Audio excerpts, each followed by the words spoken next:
මගේ හිතට ලොකුවටම ආපු දෙයක් තමයි දරුවන්ගේ හීන මරන්න එපා කියලා දේශකතුමා කියපු කතාවක්. තමන්ගේ ජීවිතවලට විවිධ පැතිවලින් අද අපේ දේශකතුමා කිව්ව දේවල් ඔළුවට ගන්න තියෙනවා. මගේ දෙවෙනි පුතා මම බලාපොරොත්තු වුණේ හැකියාවක නිරත වෙයි කියන එක. ඉතින් ඒ වුණාට එයා තෝරගත්තේ ඉදිකිරීම් ක්ෂේත්‍රයේ ව්‍යවසායකයෙක් විදිහට. දේශකතුමාගේ කතාව අහනකොට මට හිතුනේ ඉතින් ඇත්තටම මේ ලෝකේ දැන් තාක්ෂණයෙන් හැම දෙයකින්ම දියුණුයි. දැන් අර අපි ජීවත් වුණු වටපිටාවට එහා ගිය ලෝකයක් දරුවෝ දකිනවා.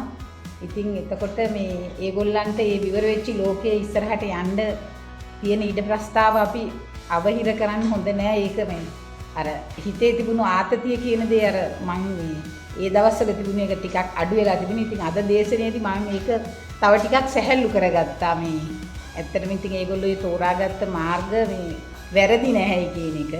ඉතින් ඒගොල්ලෝ මේ චැලෙන්ජ් එක බාර ගන්නවා කියන්නේ ඉතින් ඉස්සරහට එන තරුණ පරම්පරාව ඇත්තටම මේ අපිට වඩා නිර්භීතයි කියන එක හිතෙනවා.